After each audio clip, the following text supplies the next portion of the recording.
The expressionless.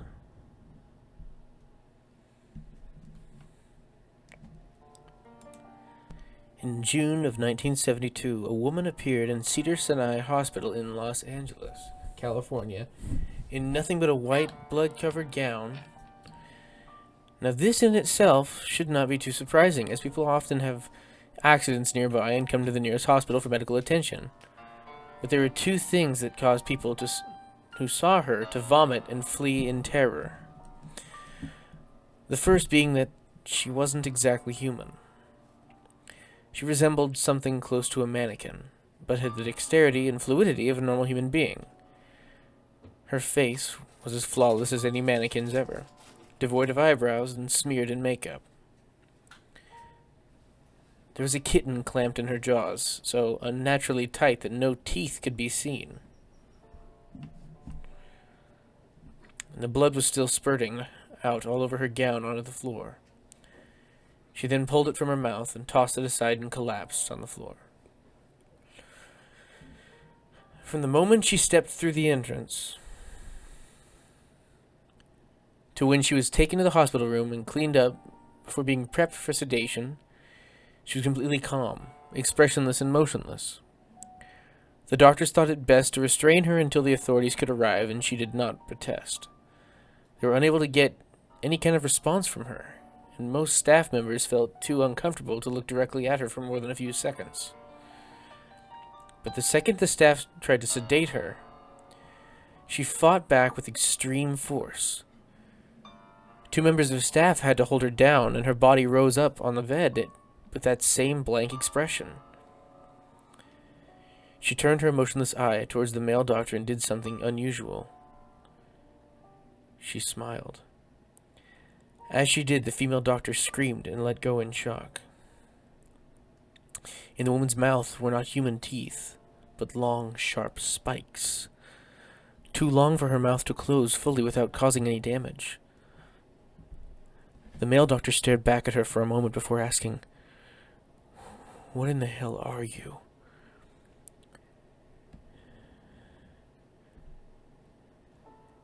She cracked her neck down to her shoulder, observing him, still smiling, and there was a long pause. The security had been alerted and could be heard coming down the hallway. As he heard them approach, she darted forward, sinking her teeth into the front of his throat and ripping out his jugular vein and letting him fall to the floor, gasping for air as he choked on his own blood. She stood up and leaned over him, her face coming dangerously close to his as life faded from his eyes, and she leaned in close and whispered in his ear, "I am God." The doctor's eyes filled with fear as he watched her calmly walk away to greet the security men. His last ever sight would be watching her feast on them one by one. The female doctor who survived the incident gave her a name. She named her the Expressionless.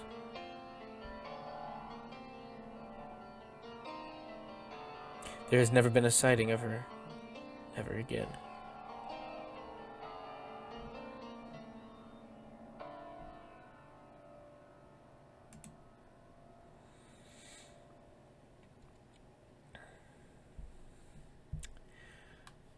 The next story is called Autopilot.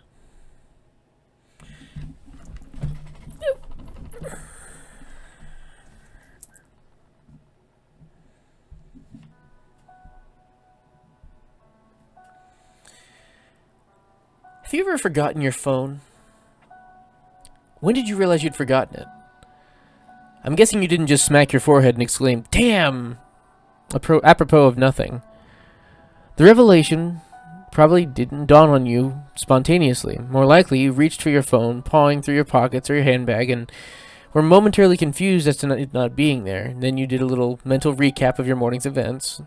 Shit. In my case, my phone's alarm woke me up like normal, but I realized the battery was lower than I expected. It was a new phone, and it had this annoying habit of leaving applications running to drain the battery overnight. So I put it on the charger while I was showering, instead of into my bag like normal. It was a momentarily slip from the routine, but that's all it took. Once in the shower, my brain got back into the routine it follows every day and every morning, and that was it. Forgotten. That wasn't just me being clumsy. As I later researched, this is a recognized brain function. Your brain doesn't work just on one level. It works on many. Like when you're walking somewhere, you think about your destination and avoiding hazards, but you don't need to think about keeping your legs moving properly. If you did, the entire world would turn into one massive, hilarious...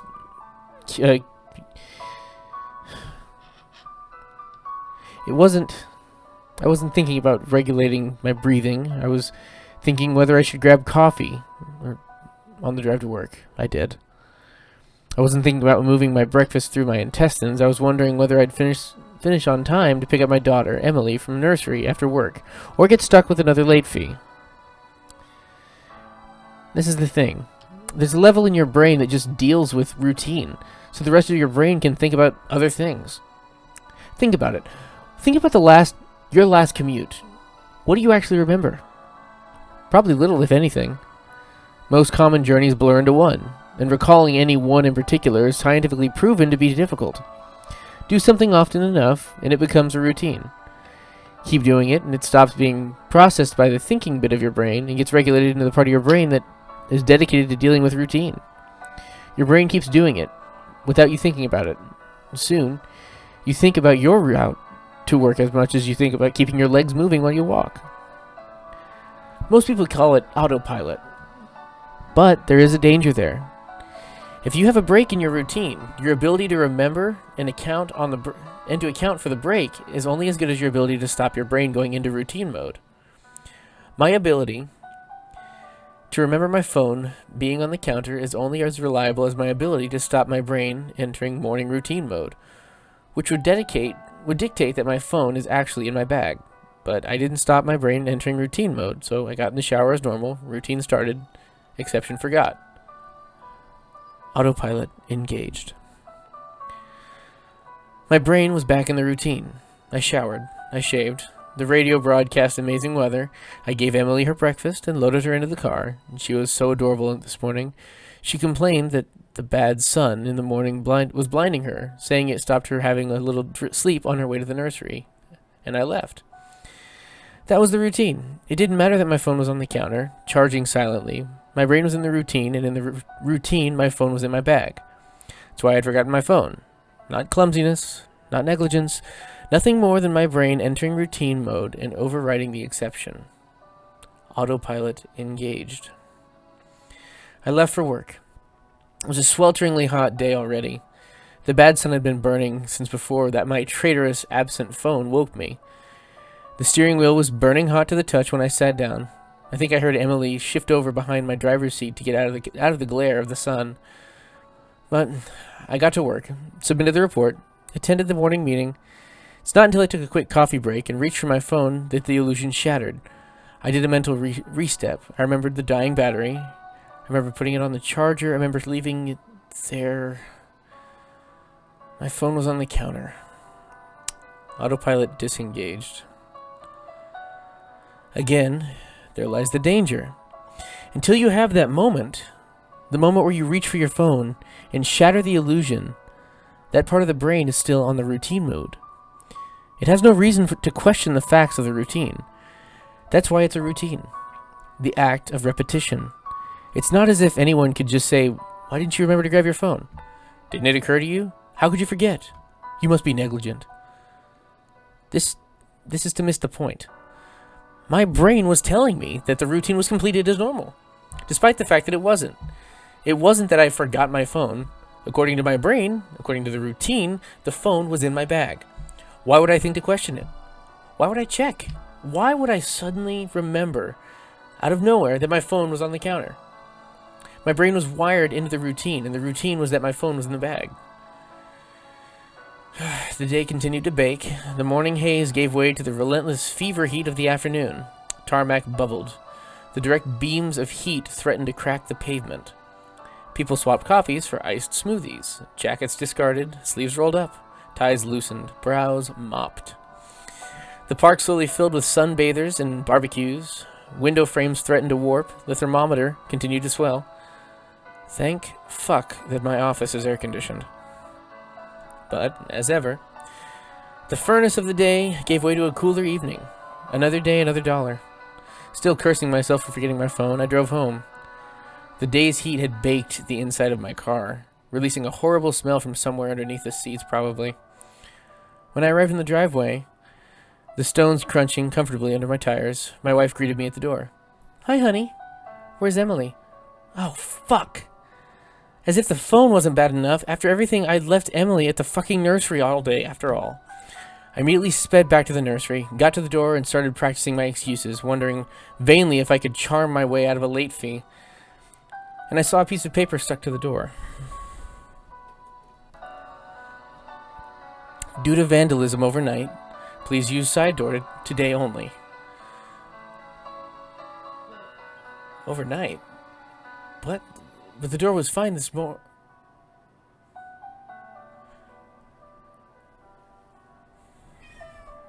I froze. My knees shook. Vandals. A change in my routine. My phone was on the counter. I hadn't been there this morning. My phone was on the counter. My phone was on the counter. The vandals. My phone was on the counter. I hadn't been here this morning. My phone was on the counter. I'd driven past because I was drinking my coffee this morning. I didn't drop off Emily this morning. My phone was on the counter. She'd moved in her seat. I hadn't seen her in the mirror. My phone was on the counter. I was in autopilot mode. My phone was on the counter. She moved. She'd fallen asleep in the bad sun because it was too bright. She couldn't speak when I drove past the nursery. She didn't speak up. My phone was on the counter. She changed the routine. My phone was on the counter. She changed the routine and I'd forgotten to drop her off this morning. My phone was on the counter. 9 hours. 9 hours in my car. 9 hours in the baking sun. No air. No water. No power. No help. The heat. A steering wheel. Too hot to touch. The smell. I walked to my car. Numb. In shock. I opened the door. My phone was on the counter. And my daughter was dead.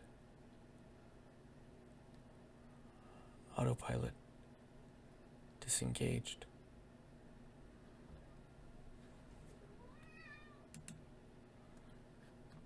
We're going to take a quick break real quick. That is a very dark ending to a story, and the only thing that made it a little hard to get through was the fact that my cat was pawing my foot trying to meow and interrupt the story. I think it might have scared her a little bit. I guess it did scare her a little bit. What? What do you need, honey? You listening over there, honey? That one freak you out a little? I had a feeling something bad was going to happen, like something was going to happen to the school and he wasn't going to be available, but as soon as he said there was a bad smell in my car, I was like, oh, his daughter's dead. Oh, so you saw it coming? Oh, yeah. I took a wild guess. Very well done. You guessed right. That story always gets me, like, my heart pumping. Yeah. Alrighty, let's pick another song for the next piece. Growing up, this one was another one of my favorites. One of the first stories I ever heard.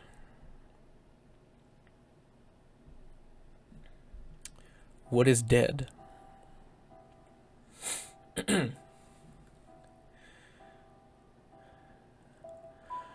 I write this as an actually, hang on.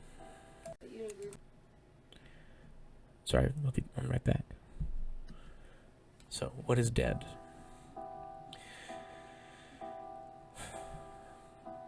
I write this as an apology to those who are affected by my mistakes. I hope that you will find it in your hearts to forgive me, though I will understand if you can't. My wife was terminally ill, and A few months ago, she died. I was extremely sad at the loss, as she was a marvelous, caring woman. She was kind, and everyone that met her said that their lives were better for it. I couldn't bear the pain, though, so I did something terrible. I'll not tell you how I did it, or how I learned to, but enough damage has been done. But I found a way to bring her back. To raise her from the dead. I could no longer bear to be alone, and I made a terrible mistake in my loneliness. When I finished the ritual, nothing happened. Not at first, anyway. I was about to rebury her when I first started to hear breathing. With an understandable measure of joy, I realized that the sound was emanating from her mouth. I had done it. At the time, I could not fully understand what it was, but in my blissful ignorance, I brought her home.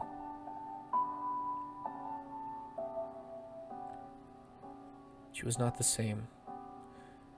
She was no longer caring, but a primal, instinctive beast. She howled and screamed and snarled at me whenever I passed. I was worried. Not for my own sake, but for hers.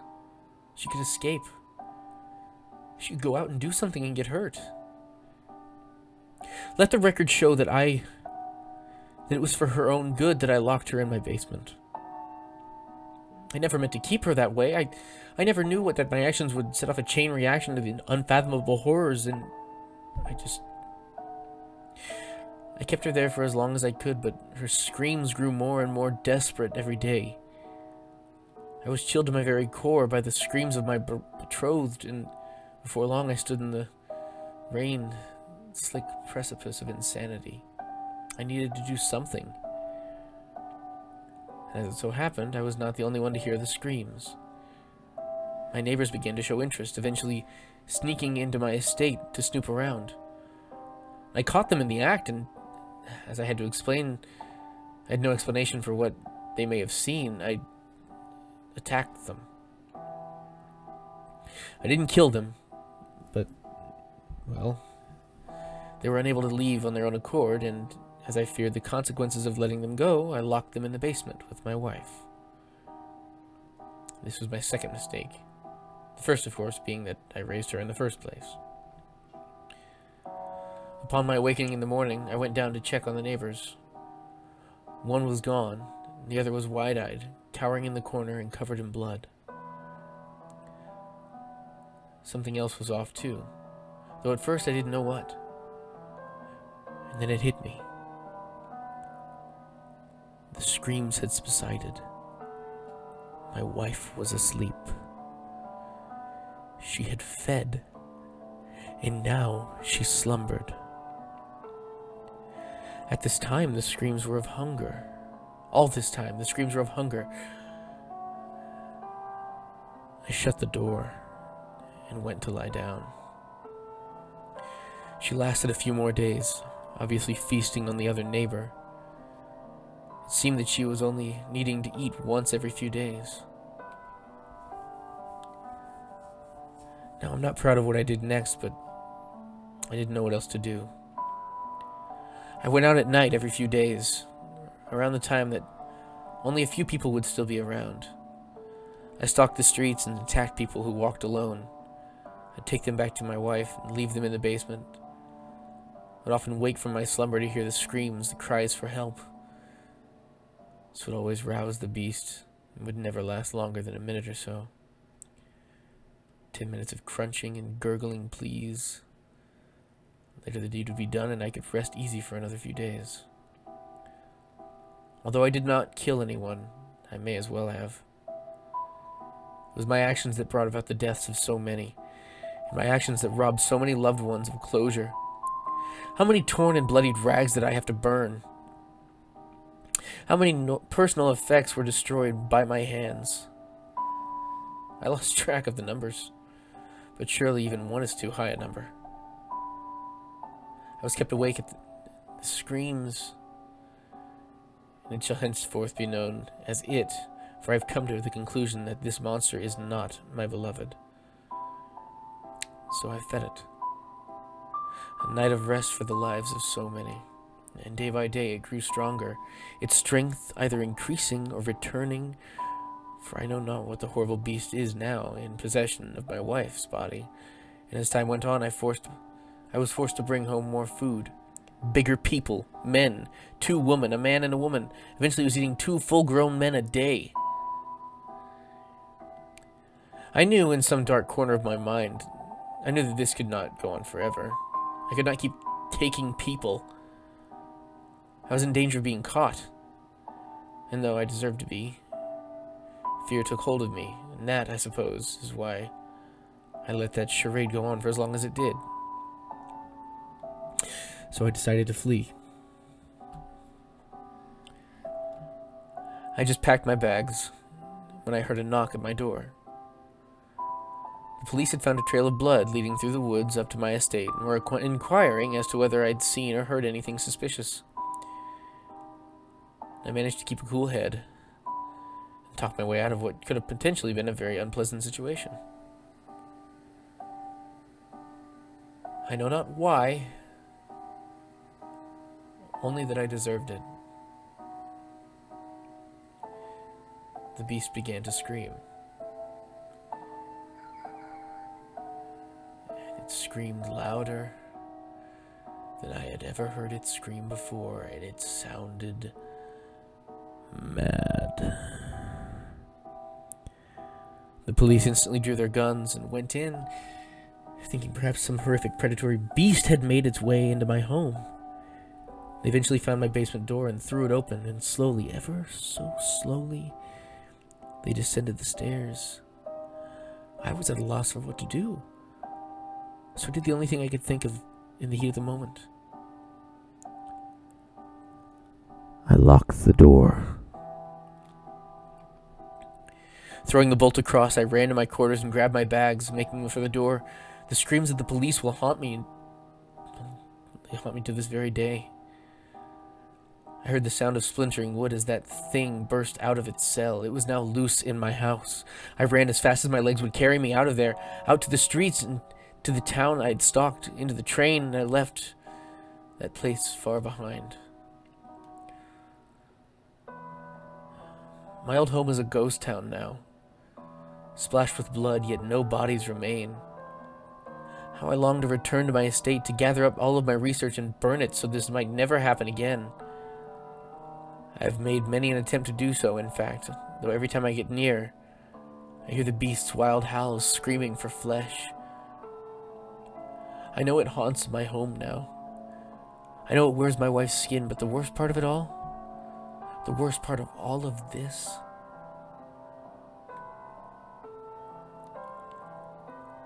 I let it happen.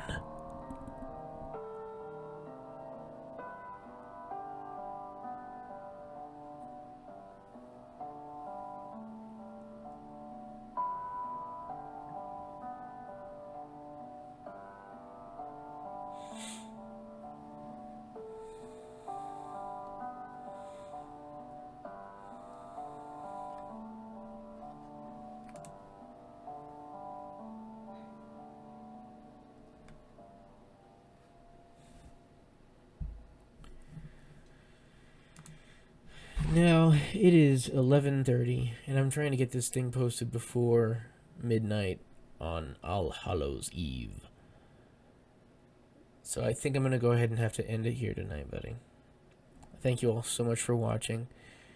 I've got plenty of other videos I want to do. There's another story I actually had queued up for tonight, but I believe that's like a 30-minute story, and I don't want to make an hour-long video for the final. I mean, I could, but I also have work in the morning. And I can't just call in. I think I might be getting sick. So if I do get sick, maybe I'll make another video. I want to thank you guys so much for watching all month. I've had some people tell me that 41 now. 41 subscribers isn't a lot, but I mean, that's 30 more than I had at the start of this month. So in a month, I've gained 30 subscribers in essentially 30 videos. And to me, that means the world. I've grown And while this isn't my this stuff isn't some of my best work, it's work that I am genuinely pretty proud of for what it is. And I cannot wait to continue to make projects for you guys. Sorry. I'll probably take a little bit of a break before we make another full-on video. Tomorrow I'm meeting up with some friends. We're going to talk about some ideas for projects. Abby and I have some horror movie ideas, some short films we have rolling around we want to put together. We've also got some other sci-fi stuff, maybe some fan films for like Star Wars and Star Trek. We've got a lot of stuff coming, guys, and maybe I'll do a video or just like a talk back where it's me and some people talking about ideas we're going to do. Not tomorrow, because I need a break. I need to take a couple nights where I don't have to make a video. But again, from the bottom of my heart, thank you guys so much for tuning in. And I know the catchphrase to sit back, relax, and enjoy the darkness around you is kind of a silly thing, but like, sit back, relax, and enjoy the darkness around you, because I don't know. There's something about it. Being able to kick back and just enjoy everything for what it is a little heartwarming. So, Abby, is there anything you'd like to say to our massive fan group? Happy Halloween, spooky babies. I couldn't have put it better myself. Happy Halloween to all you spooky babies out there, from your Lord Jester Jack and his mighty lady. We can't wait to hear from you again. Like, comment, and subscribe. If you want to hear more narrations, more creepypastas, definitely let us know.